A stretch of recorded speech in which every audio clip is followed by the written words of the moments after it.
बहुत समय पहले किसी नगर में 4 मित्र रहते थे। बचपन से ही साथ साथ खेलते और जहाँ भी जाते साथ ही जाते थे।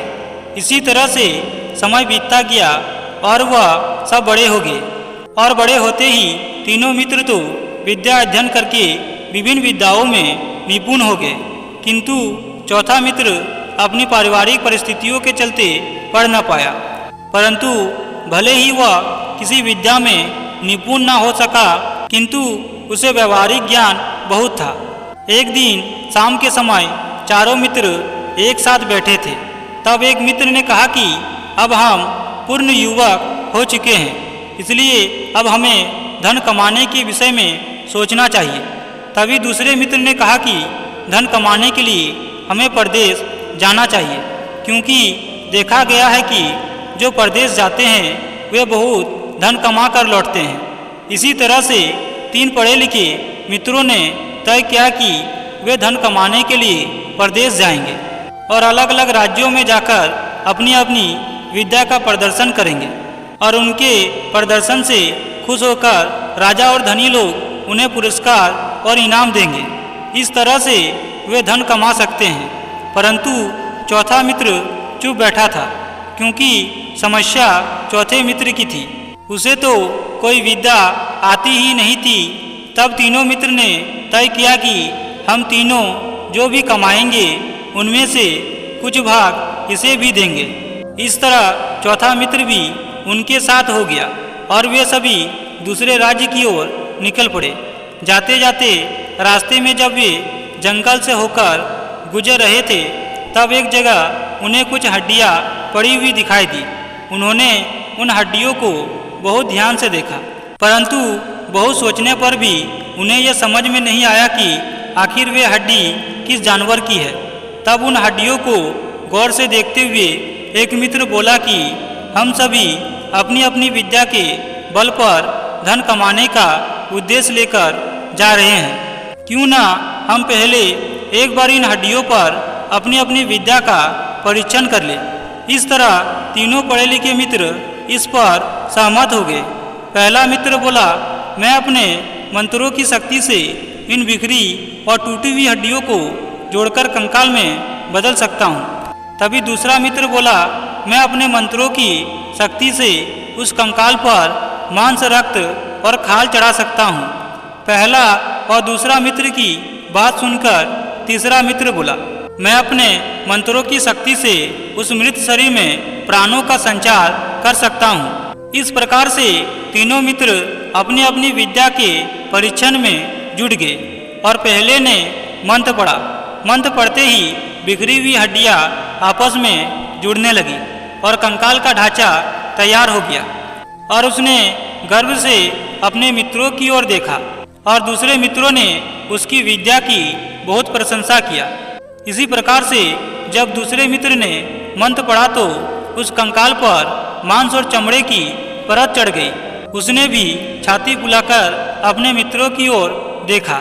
इसी प्रकार से सभी मित्रों ने उसकी खूब प्रशंसा किया।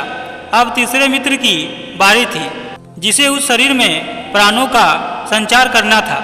जैसे ही वह मंत्र पढ़ने को तैयार हुआ, तभी चौथा मित्र जो कि अनपढ़ था, उसने जोर से चिल्लाते हुए कहा, रुको रुको, ये तुम क्या करने जा रहे हो? क्या तुम्हें दिखाई नहीं दे रहा कि यह शेर का शरीर है और वह पड़ी हुई हड्डियाँ इसी शेर की थी? यदि तुम इसे जीवित करोगे तो यह हमें मारकर खा जाएगा। तभी तीसरा मित्र ने कहा, तुम अनपढ़ आदमी मुझे अपनी विद्या का प्रयोग करने से रोककर मुझे अपने 2 मित्रों की नज़र में मुझे नीचा बनाने का पात्र बनाना चाहते हो। यह मैं हरगिज नहीं होने दूंगा, क्योंकि मुझे अपनी विद्या पर गर्व है और मैं उसका प्रयोग अवश्य करूंगा। अन्य 2 विद्वान मित्रों ने भी उसकी बात का समर्थन किया, किंतु चौथा मित्र किसी तरह उस शेर को जीवित करने के पक्ष में न था। उसने अपने तीनों मित्रों को बहुत देर तक समझाया कि यह शेर हमें मार सकता है, किंतु अपनी विद्या के घमंड में चूर होने के कारण तीनों पढ़े लिखे मित्रों ने उसकी बात न सुनी। अंत में हार कर चौथा मित्र बोला, ठीक है, यदि तुम अपनी विद्या का प्रयोग करना ही चाहते हो तो करो, किंतु उससे पहले मुझे किसी ऊंचे पेड़ पर चढ़ जाने दो। और इतना कहकर वह चौथे मित्र एक पेड़ की ऊंचे शाखा पर जाकर बैठ गया, जिससे तीनों मित्र ने उसे अज्ञानी समझकर उससे विवाद कर लिया। और जब चौथा मित्र पेड़ पर जाकर बैठ गया तो तीसरे मित्र ने मंत्र पढ़ना शुरू किया। मंत्र पढ़ते ही शेर के भीतर प्राणों का संचार हो गया और वह भयंकर गर्जना करता हुआ जीवित होकर उठ गया। और फिर वही हुआ जिसकी आशंका चौथे मित्र ने व्यक्त की थी। शेर के जीवित होते ही उन तीनों मित्रों को कुछ ही पलों में मार डाला। काफी देर बाद जब शेर जंगल से चला गया तब चौथा मित्र पेड़ से नीचे उतरा और व्यवहारिक ज्ञान से बिल्कुल शून्य होकर तीनों मित्रों के बारे में सोचता हुआ वापस घर आया। मित्रों, जो व्यक्ति समझदार है उसे अपने अच्छे बुरे का ठीक ढंग से ज्ञान होता है। वह अपने उज्जवल भविष्य के लिए उच्च शिक्षा प्राप्त करता है। इतना ही नहीं, वह लक्ष्य की प्राप्ति के लिए कड़ी मेहनत करता है। लेकिन कई बार अनजाने में ऐसी गलतियां कर देता है जिसके कारण वह जिंदगी भर पछताता रहता है।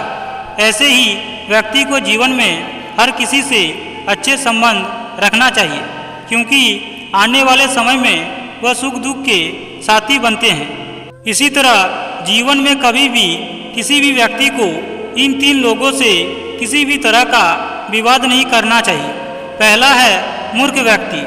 जब कोई विद्वान व्यक्ति मूर्ख व्यक्ति से वाद विवाद करता है तो सिर्फ वह अपना समय बर्बाद करता है, क्योंकि जो व्यक्ति मूर्ख होता है वह अपने आगे किसी की भी नहीं सुनता है और हमेशा अपनी बात कहता है और उसी को करने की जिद करता है।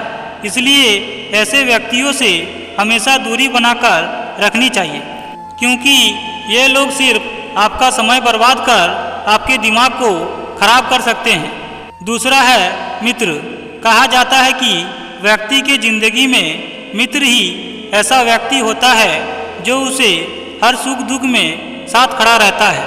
वह आपके हर तरह की गुप्त बातों को भी जानता है।